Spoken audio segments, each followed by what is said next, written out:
Hi there, my name is Quinn Donne, and I am the Gateway Projects Coordinator with Family and Community Services in the city of Albuquerque.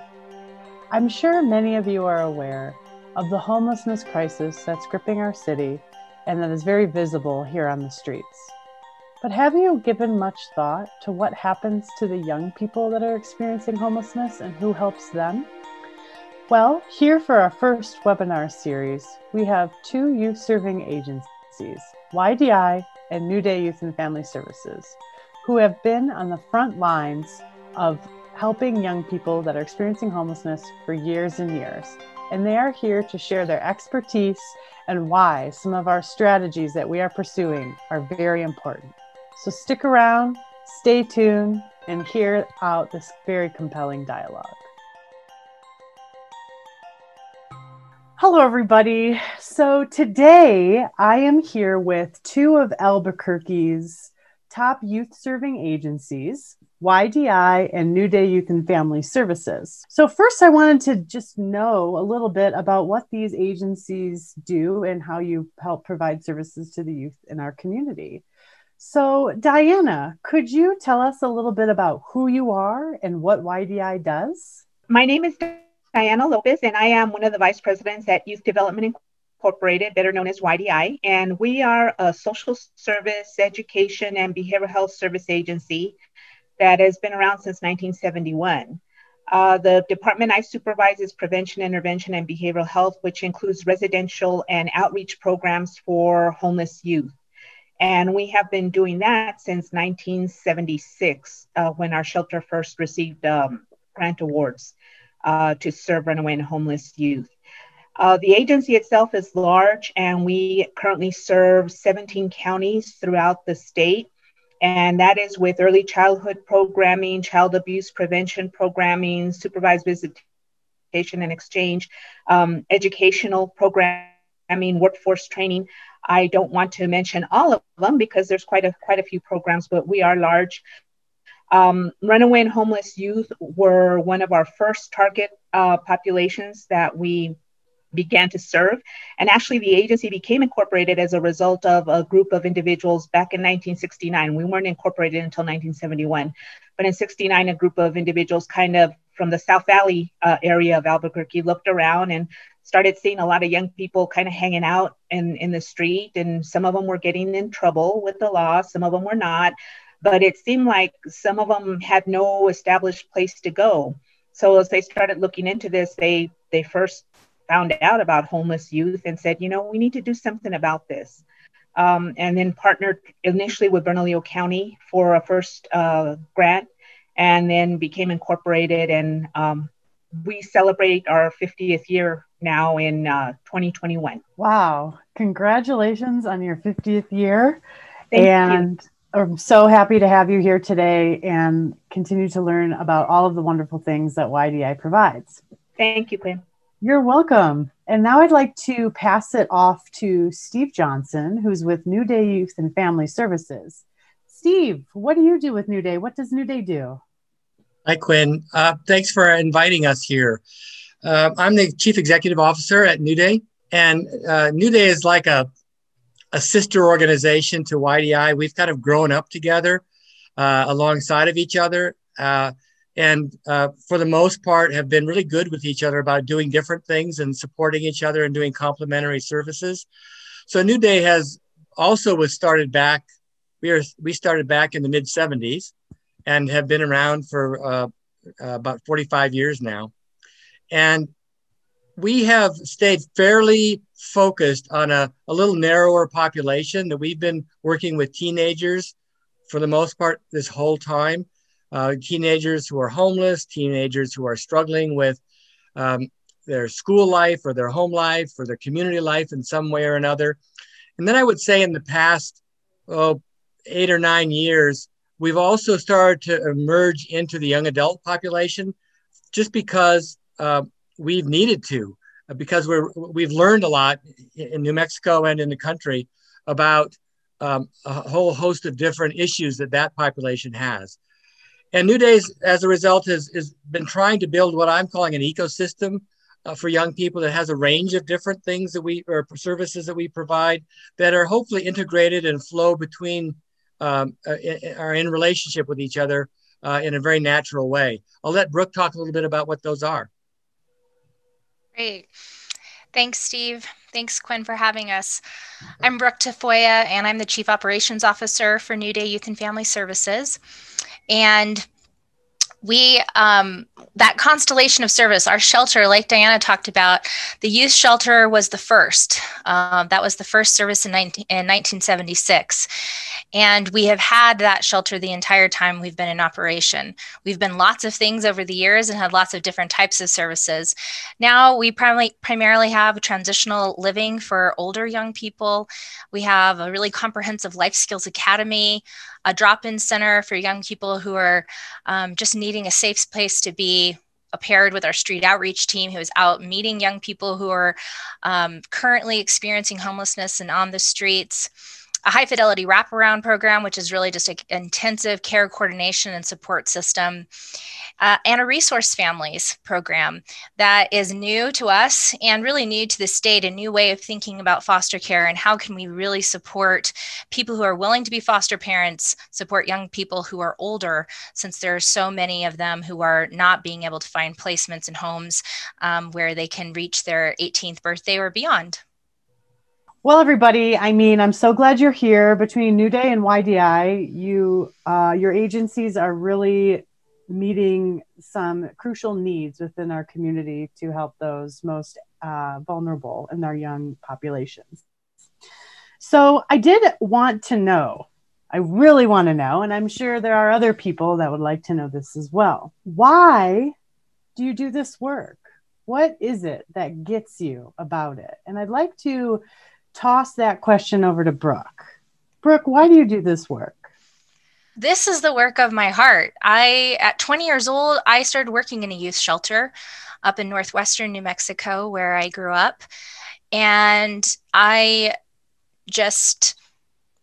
it's what led me to become a social worker. It's what led me to want social justice and systems reform, because I thought young people were being treated as if they were doing something wrong when really they hadn't done anything wrong. They just needed a safe place to stay.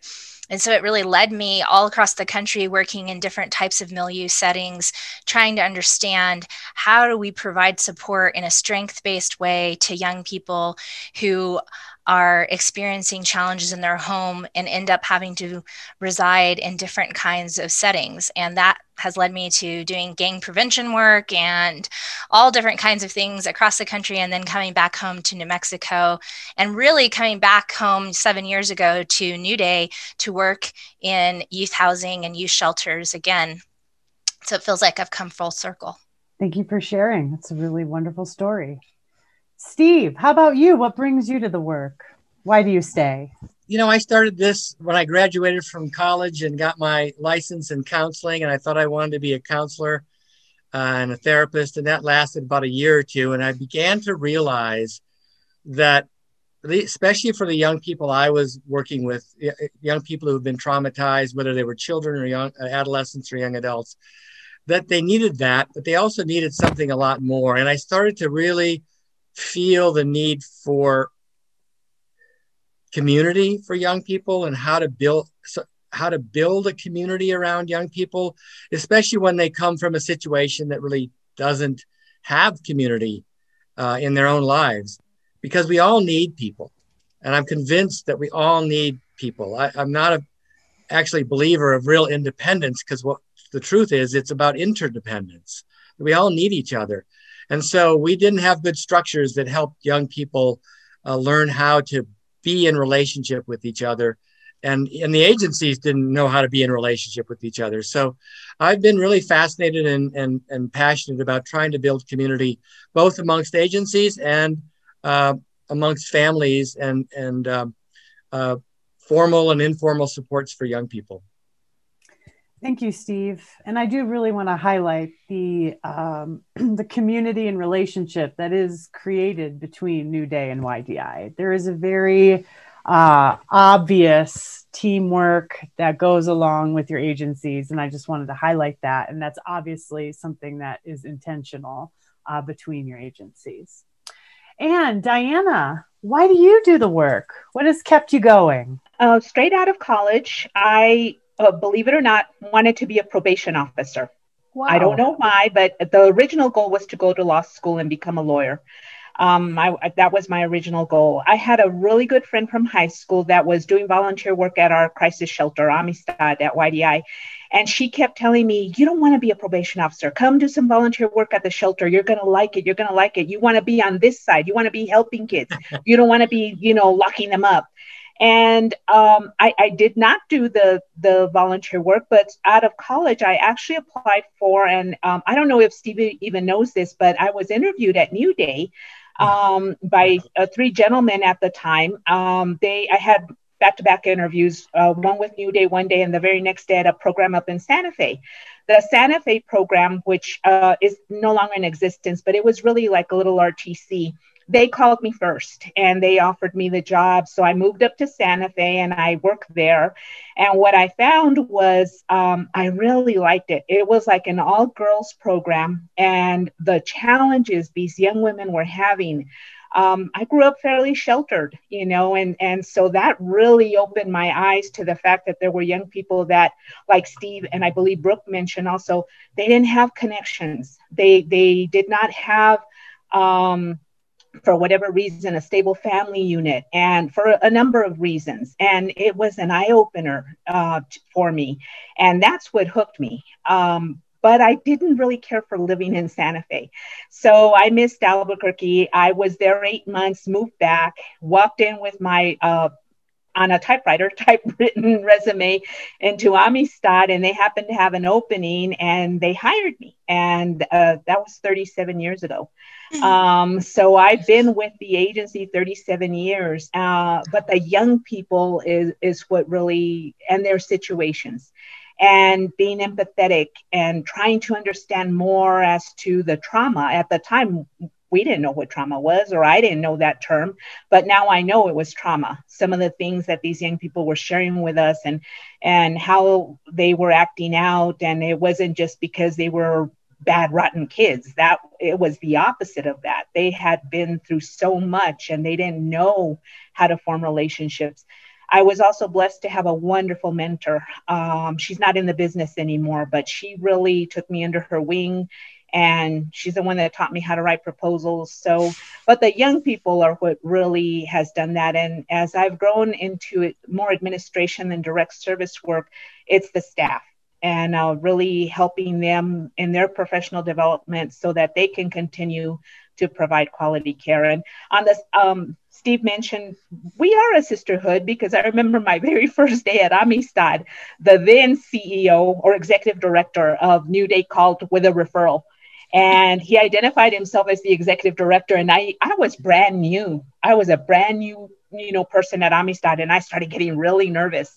But I took the referral, and we wound up, working together for years afterwards. And that's continued since Brooke and Steve have been at the helm. So, so very happy to have this partnership. Thanks so much, Diana. And out of all of you, I hear just an openness to the young people and their struggles, a commitment to being there, and whatever there means in that moment. There could be, I listened to you today.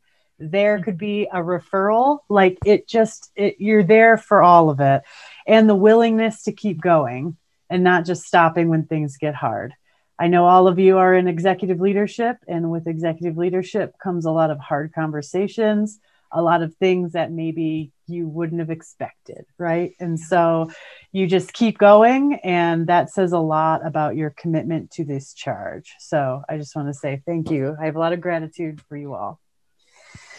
So now I want to dive into the meat and potatoes of our conversation. I do want to talk about our Homeless Coordinating Council.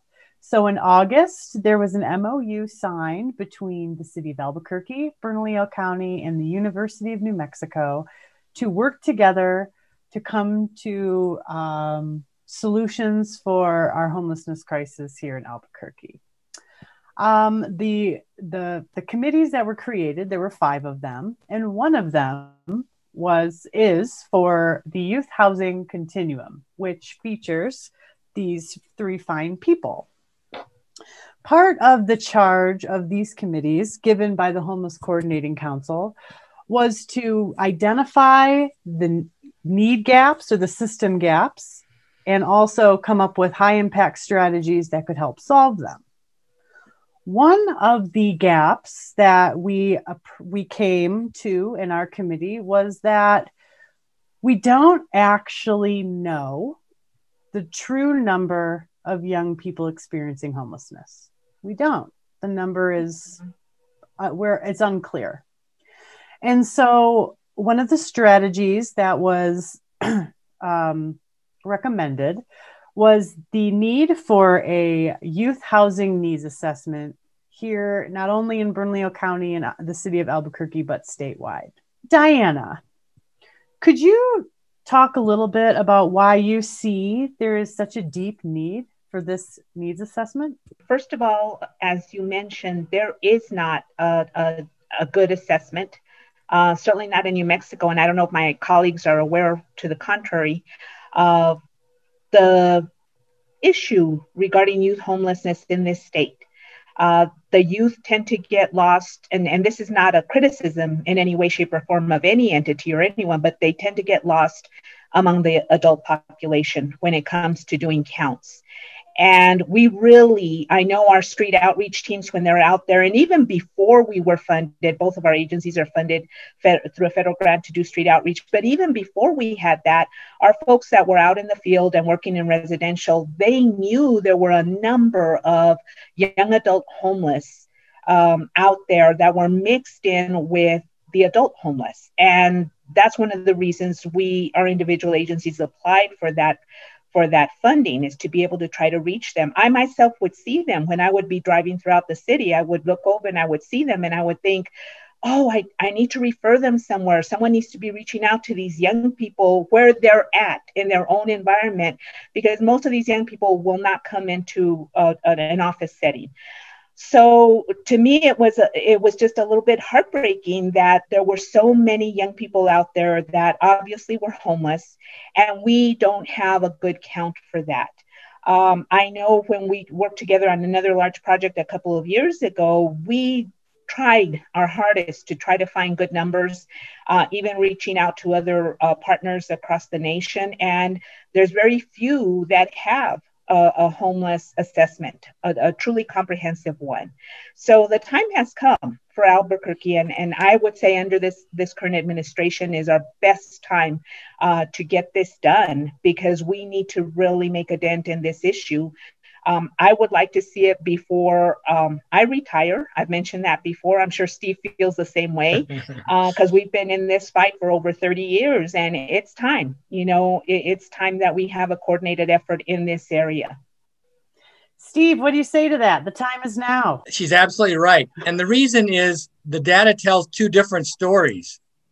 One story that's done by kind of the adult count, they call it the point in time count, which is going around and actually finding people on the streets and counting them as homeless, says that there aren't very many adolescents and young people out there. But then if you look at some other surveys, like school surveys that ask about not homelessness as much as unstable housing, or you look at the Youth Risk and Resiliency survey that happens, it tells a very different story, that there are a lot of young people who are sleeping in cars, who are sleeping at friends' houses, going from house to house and sofa to sofa, who are maybe in dangerous situations, being trafficked, that are not picked up by that point in time count. So we have 2 very different stories, and it's hard to know the full accuracy of either of them. So it's time for us to get accurate so we can really design policies and programs that affect it. Because one of the things we do know is that the fastest growing population of people becoming homeless are under the age of 24. If we want to stop homelessness, then we've got to start here working with young people. Brooke, I wanted to punt this over to you. I hear Steve saying different kinds of definitions, like different reasons people are homeless. Does this have anything to do with why we don't know the true number? Absolutely. That's exactly where I wanted to jump in. So thanks, Quinn. One of the challenges is there are many definitions for homelessness. And HUD, the primary funding entity for adult homelessness, is primarily looking at chronic homelessness.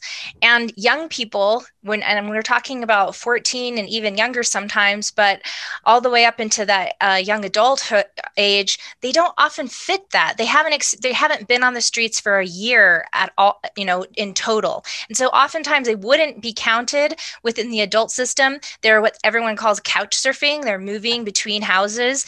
That's another definition that some federal entities, there's a different federal entity that funds youth homelessness, and that's under the Administration of Children and Families, which is under Health and Human Services. And there's also the McKinney-Vento definition of homelessness, which is around education. So there's all these different definitions of homelessness. So that's the first challenge, is which definition will we use?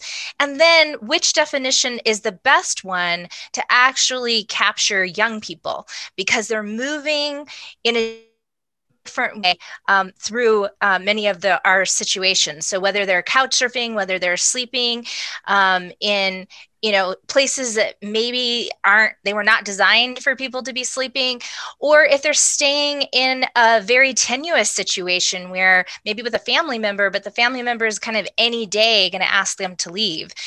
We're not capturing that, and we really need to be, because that's the only way we're going to know what is the true need. And so what services and what supports do we need to build to meet the need? So it really sounds like with a youth housing needs assessment, we could really open the knowledge to things that we didn't even know. And also the recommendations, we could learn more about what the young people we're trying to serve actually need. So this sounds like a big deal for Albuquerque. And the fact that we are moving towards this assessment being done, it feels like a really a really positive thing for the young people that we need to find, right? So thanks all three of you for sharing your opinions on that. And I did want to move into another strategy that we have come up with, and that is the need for a young adult shelter, specifically a shelter for young people over the age of 18, but under the age of 25. So 18 to 24. Diana, I know in another conversation we've had, you really have said that this conversation has been going on for years, and this need is something that people have been talking about for a long time. So I'm wondering if you could speak to that a little bit. Why do you believe our community needs this for young people? Yes. Thank you, Quinn. And certainly I know our two agencies have been aware of this and have been bringing this forth for over 30 years now, because there is that transition age group from 18 to 25 that suddenly, after you reach 18, sometimes the services just stop. And New Day has several programs for youth that are in that age group. We have one residential transitional living program and an outpatient one, but the cutoff for both those programs is 21 years of age. So you still have 4 years, and there are so many studies that say that the development of these young people really doesn't stop until 26. So, I would even probably press it past 25. But there is that age group that needs something secure. They're not quite ready to be out on their own in apartments. Some of them are. New Day does a great job with scattered housing sites for these young people. Some of them are, but I would say that the need far outweighs what is available right now.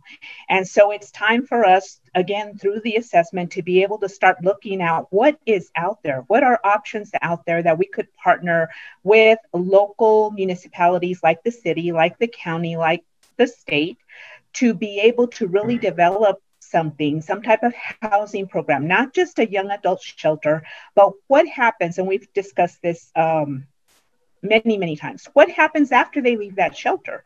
The shelter is a good starting place to start linking them up with critical resources, but they have to have somewhere to be able to move towards after the shelter that will help them stabilize, help the work to continue. And I really like what Steve said, because we all too often say independent, but I don't believe that anyone, I mean, I was going to say middle age. I'm past middle age, and I'm very interdependent.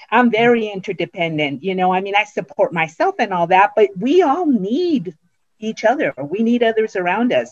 And so it's really critical that these young people have something to transition from after that shelter to really help them stabilize and start working to normalize their living situation at that critical age and to become productive adults. Thank you so much for sharing that, Diana. And, you know, I heard you say something about developmentally meeting the needs of some of these young people. So, Steve, I wanted to take that question and throw it over to you. What is there anything in, you know, a brain development that would support the need for a shelter for 18 to 24-year-olds? We're learning more and more about brain development, and that in some ways, some of the executive function doesn't stop developing until 25 or 26, so that there's still a lot that people are learning during that age range. If you think about it, if you ask most people, what happened to you when you were 16, 17, or 18? What happened after that? Most people didn't just go into an apartment and get a job. Most people went to college or hung out with friends or went traveling, and they tried different things and they explored the world. They explored their identity.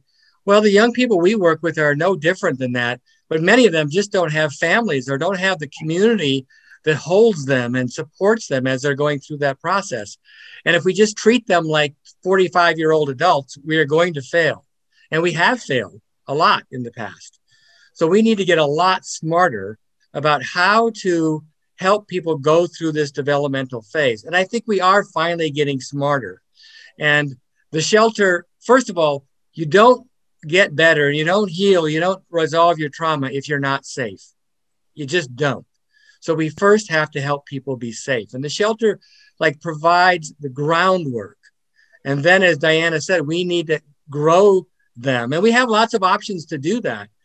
Some people might ask, well, don't you have the adult system? Can't they just go into that system? Well, because of what we're describing, what you'll find is these young people will not enter that adult system. They won't go to therapy in an office typically. They won't go to the adult shelters. And so they're left sort of fending for themselves in the kind of the sea of Albuquerque, which is not a great place when you're on your own. And so we need to create a community ecosystem and infrastructure for these young people to grow. And the shelter is a central and critical piece of that if we want to get a good start. And Brooke, is there anything you would add on to the need of a young adult shelter? Why is it important? Yeah, there's been a bunch of research done that talks about, you know, when do we really need to be helping young people? And they say that the first night on the streets is the most dangerous night. The first night. So if we know that 18 to 24-year-olds are not likely to go to an adult shelter, and we have lots of actual evidence in the numbers, but also we've heard many, many, many stories. Our street outreach teams and all of us have heard, we've had young people who've come to our youth shelters who are now over 18 and we can't let them in. And we've said, we'll take them to an adult shelter and they won't go. So we have the stories of young people, and we can look at the data and see how many young people are actually going to those shelters. And so if we know that the first night is the most dangerous, then it's imperative we have a place for young people to go so they do not have to have that dangerous experience. So we can get them into a safe place and start building those foundational blocks. Because like Steve said around development, once you add trauma, now you're talking about different developmental pieces. So we might be looking at a 24-year-old, but with the complex trauma they've experienced, they might be more at a developmental stage around 17. And so we have to be able to really adapt and meet the needs of young people exactly where they are. And truthfully, the young adult shelter is a really critical piece in us being able to do that. So you heard it here, everybody. the need for a young adult shelter in our community for young people between the ages of 18 and 24 is a very big deal. And here at the table, we have only two of the many service providers that help young people that are fully committed to this charge. So that should tell us that it's time for all of us to be committed to this charge. And any closing words from anyone before we wrap up our little info session? Quinn, I just really want, to say that, yes, we are New Day Youth and Family Services and Youth Development Incorporated are only two of the many providers in this area that are passionate about this, and will continue this charge. But I really want to thank the governmental entities that are moving on this, CABQ, Bernalillo County, CYFD. It is so nice to have you all at the table, or you probably would say to have us at the table, but for all of us to be at the table and finally be coordinating and working together and doing everything that we can to move this forward. Because as I mentioned earlier, New Day and YDI have had this charge for years and years. And for us, it's exciting because it's such great need. That example that Steve gave doesn't surprise me. It saddens all of us, but it doesn't surprise us because our shelters cannot take 18-year-olds on up.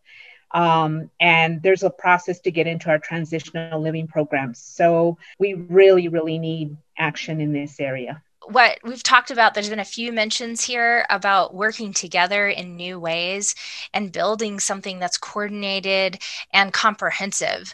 And there's not that many times all of us have been, I'm the youngest and I've been in it for over 20 years. And that's a long time to be working in community and not always have the opportunity to bring all of the really key folks, the service providers, young people's voices, key governmental entities, and community partners that will all be involved and bring everybody to the table and really think through all the parts and come up with a true coordinated plan, not just one-hit wonders that usually aren't very wonderful, but really thinking through all of the parts so we can come up with something that is comprehensive and will truly support young people in the most meaningful way. So it feels special and exciting. So thank you so much for having us.